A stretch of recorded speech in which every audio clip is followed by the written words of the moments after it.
하나님 말씀은 사도행전 16장 22절입니다. 사도행전 16장 22절입니다. 무리가 일제히 일어나 송사하니 상관들이 옷을 찢어버리고 매로 치라 하여 많이 친 후에 옥에 가두고 간수에게 분부하여 든든히 지키라 하니 그가 이러한 영을 받아 저희를 깊은 옥에 가두고 그 발을 착고에 든든히 채웠더니 밤중쯤 되어 바울과 실라가 기도하고 하나님을 찬미하며 죄수들이 듣더라. 이에 호련히 큰 지진이 나서 옥토가 움직이고 문이 곧 다 열리며 모든 사람의 매인 것이 다 벗어진지라. 간수가 자다가 깨어 옥문들이 열린 것을 보고 죄수들이 도망한 줄 생각하고 검을 빼어 자결하려 하거늘 바울이 크게 소리질러 가로되 네 몸을 상하지 말라. 우리가 다 여기 있노라 하니 간수가 등불을 달라고 하며 뛰어들어가 무서워 떨며 바울과 실로 앞에 부복하고 저희를 데리고 나가 가로되 선생들아 내가 어떻게 하여야 구원을 얻으리까 하거늘 가로되 주 예수를 믿으라. 그리하면 너와 네 집이 구원을 얻으리라 하고 주의 말씀을 그 사람과 그 집에 있는 모든 사람에게 전하더라. 32절 말씀까지 봉독했습니다. 사도행전 16장 22절로 32절까지 있는 오늘 말씀에는 우리가 보통 생각할 때 당연시되는 그러나 놀라운 내용이 기록되어 있습니다. 채찍에 맞고 옥에 갇혀서 그 족쇄에 채워져 있는 이 바울과 실라가 밤중에 기도하고 찬송하여 지진이 나고 옥토가 움직이고 문이 다 열리고 그 채웠던 착고가 다 풀어지는 그런 기적을 기록하고 있습니다. 우리가 알고 있는 바울과 실라가 능히 그런 신앙을 갖고 있는 것을 믿어 의심치 않습니다. 그렇게 할 실력이 있는 사람이고 또 그런 실력이 없다면 이렇게 사도행전에 주인공으로 등장하지 못했을 겁니다. 그러나 제가 어려서부터 믿는 가정에서 태어나서 신앙생활을 쭉 해오면서 가졌던 큰 의심 중에 하나가 이런 사건을 대할 때마다 저한테 늘 일어납니다. 제가 어려서 가졌던 신앙상의 큰 의문은 지금 이 사건보다 좀 더 유명한 사건, 아브라함이 이삭을 바친 사건이었습니다. 아브라함은 100살이나 되어서야 아들을 하나 얻게 되었는데 그 아들을 하나님이 바치라고 하자 서슴없이 갖다 바쳤습니다. 제가 젊어서 신앙생활을 하는 동안에 여러 번 그 아브라함의 신앙과 그 일에 대한 설교를 듣고 그런 신앙의 그 실천을 할 것을 요구받았었습니다. 그리고 제 마음에도 아브라함 갖고 싶은 마음이 늘 있었습니다. 그런데 해보면 안 되더라 이겁니다. 그래서 많은 좌절과 갈등을 겪는 중에 그 질문이 나중에 이렇게 변했습니다.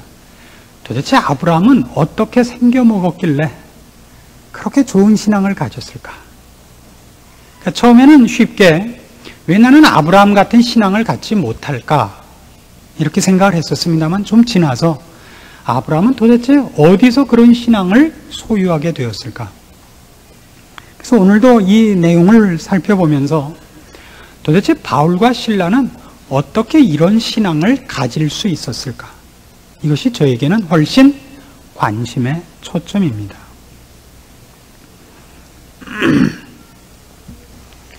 이 문제를 풀기 위해서 저에게 좀 눈이 가는 설명은 25절에 있는 바와 같이 밤중쯤 되어 바울과 실라가 기도하고 하나님을 찬미했다 하는 것입니다. 여러분 신앙생활을 하면서 이런 경험이 있겠습니다만은 기도하고 찬송하는 것이 함께 되는 경험이 있습니까? 아니면 따로 됩니까? 여러분은 어떠십니까? 찬송은 처절할 때 나옵니까? 형통할 때 나옵니까? 보통 형통할 때 나옵니다. 그럼 기도는 어떻습니까? 기도는 좌절 당했을 때 나옵니까? 형통할 때 나옵니까? 기도는 좌절했을 때 나옵니다. 이것이 어떻게 붙어 있는가 하는 것이 저한테는 이 사건을 이해하는 데 있어서는 중요한 문제로 부각됩니다. 보통 기도는 더 이상 인간적인 방법이 없을 때 하는 것입니다. 일반 신자들에게 있어서, 보통 평범한 모든 사람들에게서는 그것이 공통점일 겁니다. 이런 얘기가 있습니다. 예전에 그런 글이 있었는데요. 하늘을 보고 땅을 보고 라는 책이 있었죠. 어떤 간수가 그 글을 쓴 것으로 제가 기억을 합니다만은, 사형 언도를 받고 그 집행일을 기다리는 사형수들이 이제 그 감옥에 있다가 언제 죽을지 이제 모르는 겁니다. 그러니까 이제 어느 날 사형 집행을 하기로 된 날은 와갖고, 당시 이제 사형 집행이요 이렇게 얘기를 하지 않고 면회에 왔다 그런답니다. 누가 면회를 와서 나가자고. 그러면 이제 따라 나온대요. 그럼 면회실로 가던 길에서 중간에 오른쪽으로 꺾어 들어가는 곳이 이제 사형 집행소인 겁니다. 그래서 그 자리에 이르르면 간수가 이렇게 툭 친답니다. 이쪽으로 가라고. 그럼 그제서야 오늘이 집행받는 날인구나 알고 감전된 듯이 그 자리에 다 선답니다. 그리고 예외 없이 하늘을 한번 쳐다본대요. 잠시 후에 고개를 뚝 떨구고 말없이 쫓아온다 그럽니다. 그러니까 사람에게 있어서 하늘을 본다는 것은 보통 자기의 모든 노력과 방법을 다 하고도 수가 없을 때 마지막으로 쳐다보는 것이 하늘이다. 이렇게 그분이 묘사했던 걸로 기억이 납니다. 그래서 신자들에게 있어서는 그 하늘을 본다는 행위가 보통 기도로 나타나죠. 그래서 여러분 이번에 자녀들 입학시험 치를 때라든가 혹은 어려운 수술을 받으신 분들 다 경험하셨겠지만, 이 방법 저 방법 쓴 맨 끝에 하는 것이 기도지요. 그래서 제 생각엔 이렇습니다. 아마 바울과 실라도 상당히 좌절감에 빠져서 기도를 했으리라고 여겨집니다. 그리고 그 기도 끝에 해답을 얻고 찬송하게 된 것이 아닐까 이런 생각을 합니다. 이건 결코 바울과 실라를 평가절하하려는 것이 아니라 그 성경 전체의 사상이기 때문에 그렇습니다. 기도와 찬송에 대해서 가장 많은 그 작품을 모아놓은 성경이 시편입니다. 그렇죠? 시편은 크게 둘러 나누면 찬송시가 있고, 그다음에 하나는 기도시가 있습니다. 하나는 주로 기도하는 것이고 하나는 주로 찬송하는 것인데, 여러분 시편을 나중에 보시면 뒤로 갈수록 찬송시가 많습니다. 성전에 올라가는 노래 이런 건 다 찬송시죠. 근데 어떤 시편은 기도와 찬송이 어우러져 있는 것을 봅니다. 오늘 우리가 본 이 본문을 이해하는데 중요한 성경의 사상입니다. 기도와 찬송, 전혀 반대되는 상황과 조건 속에서 나오는 것이 어떻게 하나로 묶여 있을 수 있는가, 동시적으로 발생할 수 있는가 하는 답을 거기서 우리가 얻어냅니다. 기도는 분명히 절망과 좌절과 무슨 다른 방법이 없는 곳에서 나오는 신음이라면, 찬송은 모든 것이 얻어지고 형통할 때 일어나는 그 감사의 시입니다. 그 두 개가 어떻게 동시적으로 발생할 수 있는가 하는 것을 시편에서는 이렇게 얘기를 합니다. 시편 6편으로 가보십시다. 기도와 찬송이 함께 있는 것 중에, 기도와 찬송이 함께 있는 것 중에도 크게 나누면 이런 두 가지 부류가 있습니다. 하나는 자신의 죄악과 잘못을 인하여 하나님 앞에 회개하며 하나님의 분노와 외면 당함 앞에 그 절망하는 울부짖음, 그리고 그 끝에 답을 얻은 찬송이 어우러진 시가 하나 있고, 본인의 잘못과 상관없이 원수들과 대적으로 말미암아 절망 속에 빠져 있다가 기도하여 하나님 앞에 응답을 받고 찬송하는 시, 이렇게 두 가지가 있습니다. 시편 6편은 전자에 해당합니다. 1절 말씀부터 제가 봅니다. 여호와여, 주의 분으로 나를 견책하지 마옵시며 주의 진노로 나를 징계하지 마옵소서. 여호와여, 내가 수척하여 싸우니 긍휼히 여기소서. 여호와여, 나의 뼈가 떨리오니 나를 고치소서. 나의 영혼도 심히 떨리나이다. 여호와여, 어느 때까지니까? 여호와여, 돌아와 나의 영혼을 건지시며 주의 인자하심을 인하여 나를 구원하소서. 사망 중에서는 주를 기억함이 없사오니 음부에서 주께 감사할 자 누구리이까? 내가 탄식함으로 곤핍하여 밤마다 눈물로 내 침상을 띄우며 내 요를 적시나이다. 내 눈이 근심을 인하여 쇠하며 내 모든 대적을 인하여 어두웠나이다. 행악하는 너희는 다 나를 떠나라. 여호와께서 내 곡성을 들으셨도다. 여호와께서 내 간구를 들으셨으며 여호와께서 내 기도를 받으시리로다. 내 모든 원수가 부끄러움을 당하고 심히 떨며 호련히 부끄러워 물러가리로다. 기도가 어떻게 찬송으로 끝나느냐 하는 답이 여기에 있습니다. 지금 이 시편 6편은 본인의 잘못과 하나님 앞에 외면당한 것으로 인하여 하나님 앞에 떨며 두려워하며 불안해하며 절망 속에서 그를 찾는 기도로 시작을 합니다. 이젠 하나님이 나를 돌아보시지 않을지도 모른다. 나를 팽개쳐버리고 잊어버리실지도 모른다. 그런 불안감 속에 들어갔습니다마는 그가 기도하는 중에 무엇을 깨닫느냐 하면 하나님이 언제는 내가 잘나서 내 편을 들었더란 말이냐 하는 것을 깨우칩니다. 기도 속에서 하나님은 그의 인자와 그의 성실하심과 그분의 사랑과 그분의 무궁하신 능력과 사랑으로 나를 편들어 주셨지, 내가 언제 하나님 앞에 상 받을 만해서 하나님 앞에 상을 받고 하나님께서 나를 편든 적이 있더란 말이냐. 내가 지금 잘못했지만 하나님이 내가 잘못한 것 같고 나를 버릴 뿐이냐 말이에요. 이 귀중한 것을 깨닫고 호련히 자신을 얻는 겁니다. 맞습니다. 하나님은 하나님을 찾는 자에게 절대 얼굴을 돌리지 않는 분이며 비천하고 미약하고 그 가슴을 찢고 회개하고 범죄하여 방법이 없는 자를 멸시하지 않는 분입니다. 나의 이 못난 것, 실수한 것, 부끄러운 것을 인하여 세상 사람들은 나보고 너는 끝장났다 그럴지 모르지만 하나님은 저를 외면하시지 않을 것을 제가 믿습니다. 나를 놀리던 자들이 오히려 부끄러움을 받을 것이요, 나는 주 앞에 돌아왔으니 주께서 나를 버리시지 않고 다시 영광스럽게 회복시켜 줄 것을 인하여 감사합니다. 그래서 기도와 그 처절의 극을 달리던 상황에서 찬송이 나오게 되는, 전혀 상반된 상황 속에서 나와야 될 기도와 찬송이 함께 묶일 수 있는 이유를 이런 데서 발견하게 됩니다. 또 하나의 형태는 시편 44편으로 가서 보십시오. 이번에는 아까 말씀드린 바와 같이 본인의 잘못의 문제가 아니라 상황과 주변에서 일어난 일들이 이제 이 기도를 하고 있는 당사자를 좌절케 하고 두렵게 하고 무슨 다른 방법이 없어 보이게 만든 상황 속에서 기도하여 답을 얻는 장면입니다. 시편 44편 1절입니다. 하나님이여, 주께서 우리 열조의 날 곧 옛날에 행하신 일을 저희가 우리에게 이름해 우리 귀로 들었나이다.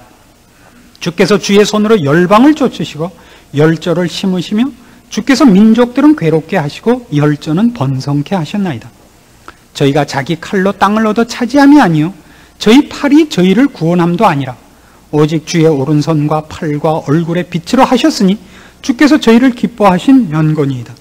하나님이여, 주는 나의 왕이시니 야곱에게 구원을 베푸소서. 우리가 주를 의지하여 우리 대적을 누르고 우리를 치려 일어나는 자를 주의 이름으로 밟으리이다. 나는 내 활을 의지하지 아니할 것이라 내 칼도 나를 구원치 못하리이다. 오직 주께서 우리를 우리 대적에게서 구원하시고 우리를 미워하는 자로 수치를 당케 하셨나이다. 우리가 종일 하나님으로 자랑하였나이다. 우리가 하나님의 이름을 영영히 감사하리이다. 자, 지금 대적들로 인하여, 그를 치러 오는 자 원수들로 인하여 지금 이 사람이 곤궁한 입장에 빠졌습니다. 그러나 그가 기도하면서 무엇을 깨닫느냐 하면 지금 상황이 급박하고 다른 해결책이 없어 보이는 이 자리에서 기도하다가 옛날을 회상해 보니, 하나님 앞에 기도하면서 하나님이 어떤 분인가, 하나님이 어떻게 도우시는 분인가를 회상해 보니 옛날에 하나님이 우리에게 해줬던 일은 지금 상황보다 더 나빴었던 때도 더 멋지게 문제를 해결했던 것이 하나둘이 아니더라 말이죠. 따져보니까 애굽에서 나올 때 우리 손으로 나온 것이 아니요, 홍해를 건널 때 우리가 우리 배 타고 우리 노저어서 나온 것이 아니라 하나님이 홍해를 갈라 건너게 하셨고, 반석에서 물을 내어 마시게 하시며, 구름기둥 불기둥으로 인도하시며, 아침에는 만나 저녁에는 메추라기로 먹이신 분이 하나님이셨지 우리 손으로 심고 거두어 먹었던 것이 아니더란 말이죠.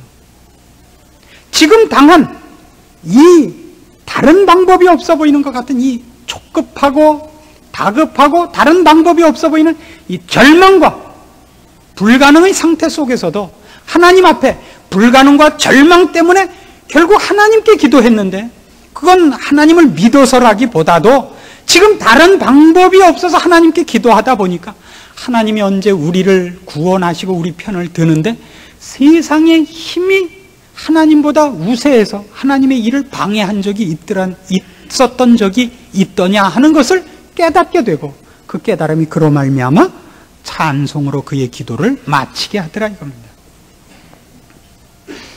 우리 시편 6편에서 그가 그의 못남과 그의 실수와 그의 죄악들이 하나님 앞에서 그가 은총을 입지 못할 것이 아니냐라는 불안을 내 못난 것으로 말미암지 않고 하나님께서 하나님의 인자와 자비와 긍휼로 우리를 다스리신다 하는 것으로 찬송으로 결론 맺을 수 있었듯이, 지금 시편 44편에서 보는 바와 같이 내가 지금 당하고 있는 일이 사면초가요 도무지 묘수가 없어 보이는 것 같지만, 온 천하의 주인이신 하나님께서 필요하다면 해를 멈출 것이요, 필요하다면 바다를 갈라서라도 우리를 그가 기뻐하시는 자리로 인도하실 것이라는 것을 깨닫는 순간 그의 신음과 고통에 찬 비명은 찬송으로 변하게 되더라 하는 것을 성경이 증명하고 성경 어디서나 우리가 발견할 수 있는 사상인 것입니다.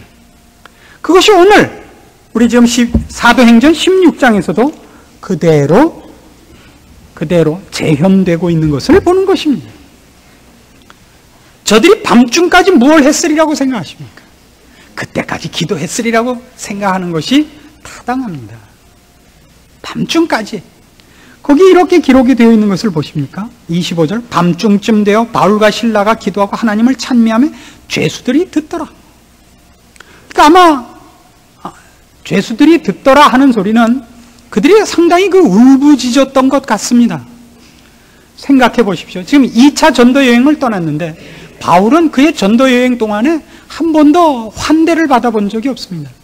1차 전도 여행 때는 에베소에 들렀다가 돌에 맞아서 죽었었죠. 사람들이 다 내다버렸었습니다. 털고 일어나서 다시 돌아갔었고, 이제 2차 전도 여행을 떠나서는 아시아에서 일 잘하고 있는데 하나님이 몰아내셔서 여기까지 왔습니다. 왔었더니 어떻게 됐었다 그랬죠?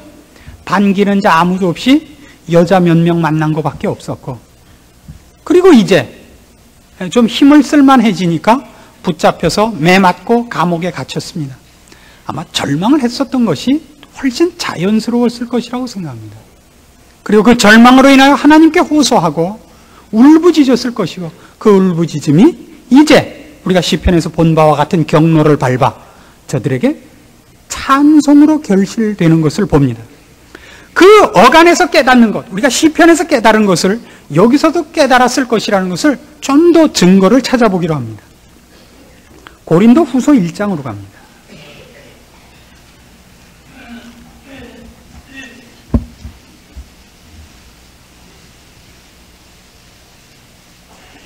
고린도 후서 1장 8절입니다. 신약성경 286페이지입니다. 형제들아, 우리가 아시아에서 당한 환난을 너희가 알지 못하기를 원치 아니하노니 힘에 지나도록 심한 고생을 받아 살 소망까지 끊어지고 우리 마음에 사형 선고를 받은 줄 알았으니 이는 우리로 자기를 의뢰하지 말고 오직 죽은 자를 다시 살리시는 하나님만 의뢰하게 하심이라. 자, 여기서 우리는 오늘 이 사건의 아주 중요한 그 힌트를 얻게 됩니다.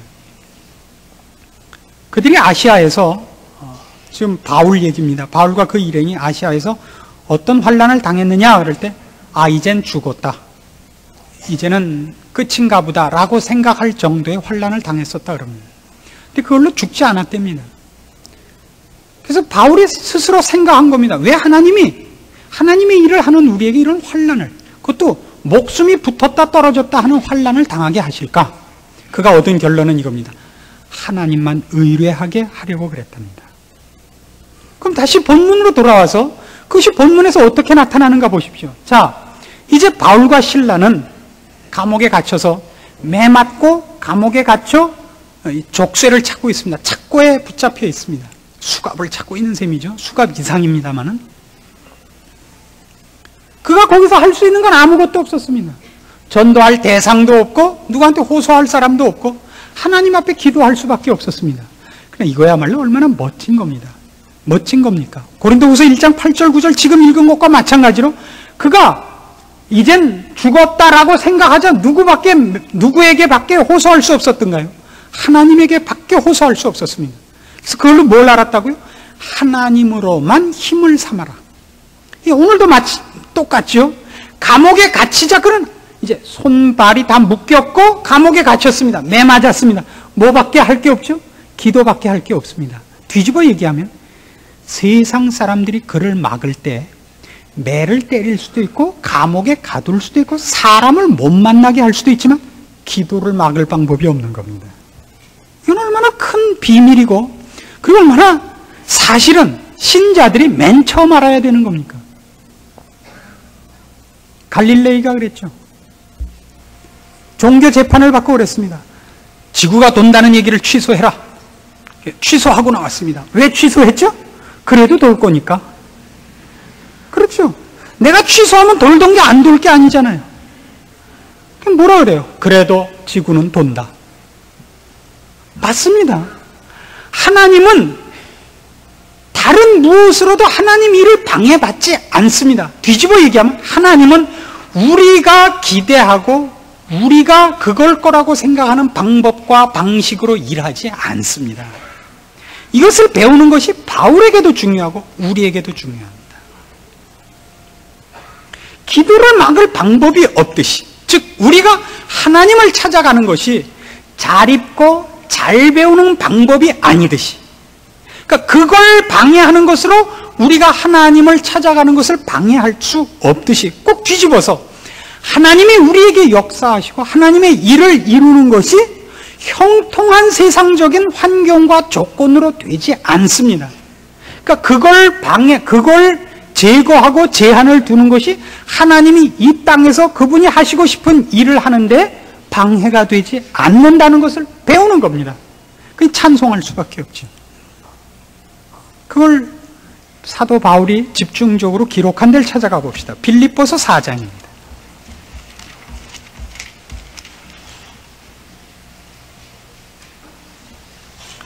빌립보서는 나중에 바울이 3차 전도 여행 끝에 로마에 압송되어 가서 로마의 감옥에서 빌립보 교회에 쓴 편지입니다. 로마의 감옥에 바울이 갇혔다는 소식을 듣고 빌립보 교회에서 바울에게 위문단을 보냅니다. 위문품과 함께요. 그래서 그 위문품을 받고 기뻐하며 이제 이 소식을 전합니다. 아마 그 감옥 생활의 어려움을 빌립보 교인들이 그 위로하는 마당에서 그가 처음, 지금 이 감옥에 들어가 있는 자리도 빌립보거든요. 빌립보에서 지금 전도하다가 빌립보 감옥에 갇혔으니까 그때의 일을 회상하면서, 지금은 로마의 감옥에 갇혔지만 이 빌립보서를 쓸 때는, 오늘 본문에서는 빌립보 감옥에 갇혀 있는 때고 나중에 서신을 쓸 때는 로마 감옥에 갇혔을 때입니다. 그때 갇혔던 것과 연상해서 아마 이 글을 쓰는데 그 내용들을 다 함축시키지 않았나 싶습니다. 4장 10절입니다. 내가 주 안에서 크게 기뻐함은 너희가 나를 생각하던 것이 이제 다시 싹이 나미니 너희가 또한 이를 위하여 생각은 하였으나 기회가 없었느니라. 내가 궁핍함으로 말하는 것이 아니라 어떠한 형편에든지 내가 자족하기를 배웠노니 내가 비천에 처할 줄도 알고 풍부에 처할 줄도 알아. 모든 일에 배부르며 배고픔과 풍부와 궁핍에도 일체 비결을 배웠노라. 내게 능력 주시는 자 안에서 내가 모든 것을 알 수 있느니라. 바울의 지금 그 고마워하는 편지의 내용을 분명히 보셔야 됩니다. 너희가 나를 생각해 준 것 참 기쁘다. 그러나 궁핍한 것을 채워줘서 기쁘다는 뜻은 아니다 이럽니다. 내가 지금 못 입고 있다. 근데 입을 것을 보내줘서 기쁘다. 이건 아니에요. 내가 못 먹고 있다. 근데 먹을 것을 보내줘서 기쁘다. 이건 아니다. 너희들이 하나님의 일에 동참한 것 되어서 기쁠 뿐이다.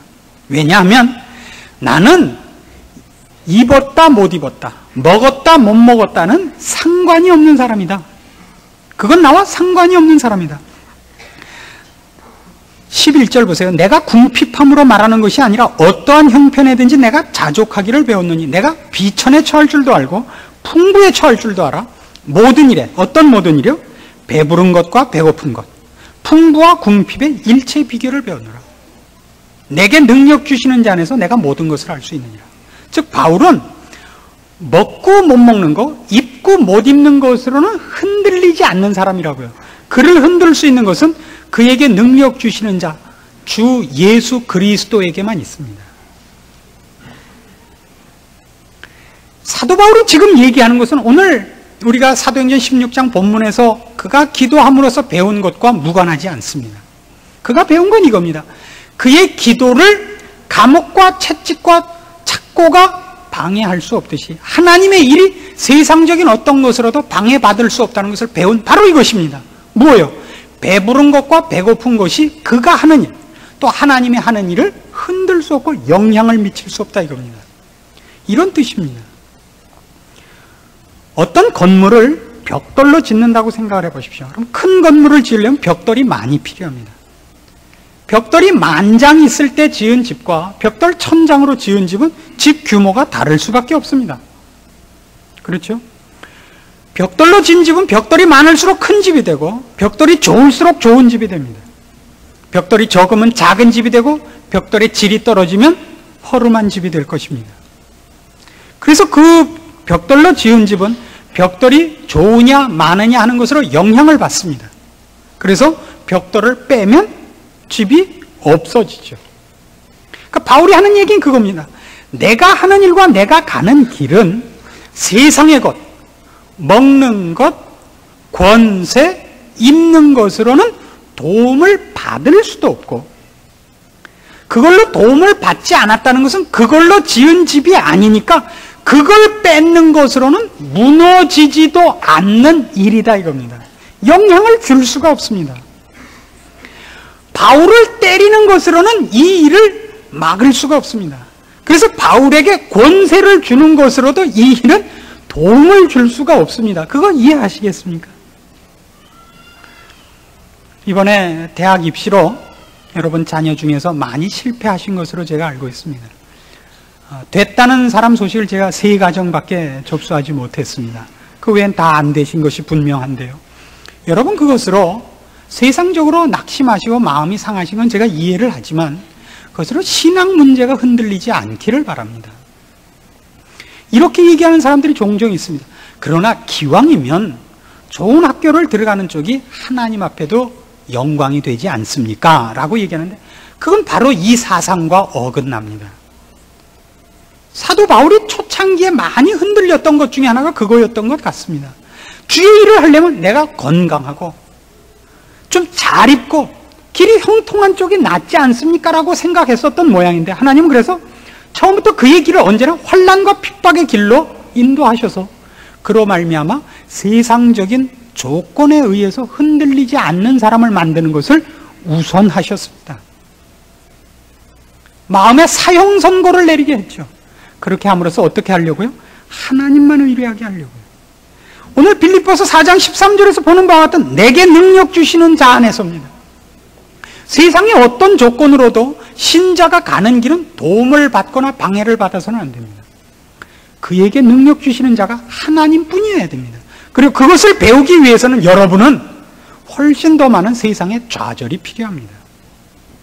여러분 자녀가 대학을 갔다 못 갔다, 좋은 데를 갔다, 좀 못한 학교를 갔다 하는 것으로 절대 하나님이 여러분 자녀를 통해서 하실 일을 방해받지 않으시고 여러분 자녀가 하늘나라에서 상급을 그것 때문에 덜 받지 않습니다. 이걸 믿으십니까? 말로만요. 제가 목회를 하면서 가장 크게 당황하는 것 중에 하나가 이겁니다. 신자들이 꼭 그 예수를 믿게 하고 싶은 사람이 있으면 저를 동원합니다. 꼭 예수 믿게 하고 싶은 사람이 보통 두 부류가 있는데, 첫 번째 부류가 뭐냐 하면 정말 사랑하는 사람인 경우, 남편, 자식, 부모, 가장 가까운 친구인 경우에는 꼭 저 사람을 천국에서도 함께 만나고 싶어 해서 어떻게든지 예수를 믿게 하기 위해서 한포 사격을 해달라 이거죠. 무슨 수를 써서라도 그 사람을 믿게 하려고 어떻게 해서든지, 그래서 뭐 장로님도 오시라 그러고 목사도 오라 그러고 하는 도움을 요청합니다. 이건 크게 기뻐할 일입니다. 근데 두 번째 부류에 이런 게 있습니다. 세상적인 지위가 있거나 돈이 있는 사람을 예수 믿게 하려고 그러는 사람이 있습니다. 그 사람들도 분명히 예수 믿어야 됩니다. 돈 있고 권세 있다고 해서 안 믿어도 되는 좋은 사람은 아무도 없으니까요. 믿어야 됩니다. 근데 그 믿음 속에는 이런 것이 있어요. 그 구원 속에는, 목사님 저 사람 예수만 믿게 하면 교회에서 큰일을 할 사람이다 이거예요. 이게 무슨 뜻이에요 도대체? 저 사람 예수만 믿으면 큰일을 할 거다. 무슨 큰일이요? 돈이 많다 이거죠? 돈 많은 게 무슨 도움이 돼요? 제가 이 목회를 해보면요, 제일 어려운 사람이 누구냐면 사회적인 대접을 받는 사람과 돈 있는 사람이 참 신앙생활에 거침돌이 많이 됩니다, 스스로. 왜냐하면 밖에서 대접받는 것이 이미 익숙해져 있기 때문에요. 교회에 와서 이렇게 별 볼 일 없는 대접을 받는 걸 못 참습니다. 여러분 스스로를 판단해 보세요. 내까지 게 교회를 가졌는데 지까지 것들이 몰라주더라 이거예요. 옛날에 이런 기억이 있습니다. 당구장에 가면요, 당구장에서 눈이 크냐 작으냐는 아무 소용이 없는 거예요. 누가 잘 치느냐밖에 없는 겁니다. 그렇죠? 잘 치는 사람이 거기서는 주인이에요. 유도장에 가면요, 유도 잘하는 사람이 저거죠. 그 사람이 들창고냐 아니냐는 거 아무 상관이 없습니다. 유도를 잘해야죠. 교회에 오시면 영적인 능력이 앞서는 수밖에 없습니다. 얼마나 돈이 있느냐, 사회적인 지위가 뭐냐는 건 도무지 상관이 없는 겁니다. 근데 그게 거침돌이 됩니다. 서로가 걸립니다. 당사자도 그것이 걸리고, 겸손하고 맨 밑바닥부터 시작하는데 걸리고, 교인들도 그 영향을 받아서 좀 이름 있는 사람이 오면 쩔쩔매요. 사정없이 괄세하셔야 됩니다. 지까지 게 18급 안에요, 교회에서는. 그래서 차근차근 올라오셔야죠. 여러분 적어도 한 6급은 되시잖아요, 그죠? 18급짜리 들어왔는데 뭐 때문에 봐줘요? 100을 그 사람한테 뭐 때문에 줘요? 흙 놓고 9점 깔어. 바둑판 먼저 닦아놓고 무릎 꿇고 한 수 배워주십시오. 라고 해야죠. 어딜 감히. 그것과 무관하셔야 됩니다. 그걸 배우는 겁니다. 여러분, 모든 사람한테 땡땡거리라는 얘기가 아니죠. 우리가 가진 힘이 뭡니까? 내게 능력 주시는 자를 분명히 소유하고 계십니까? 그분이 일하시는 것을 세상이 어떤 방법으로도 방해할 수 없는 걸 믿으십니까? 우리가 그 앞에 나가는 걸 또한 세상이 무엇으로도 방해할 수 없다는 걸 믿으십니까? 그럼 여러분 당연히 찬송하셔야 됩니다. 아직도 징징거리고 계십니까? 그럼 그거는 하나님이 응답을 안 하신 것이 아니라 여러분 신앙이 별 볼 일 없으신 겁니다. 본인의 신앙 없으신 것을 반성하셔야지, 하나님이 응답 안 하신다고 땡깡 부리지 마십시오. 내게 능력 주시는 자 안에서 우리가 모든 것을 할 수 있습니다.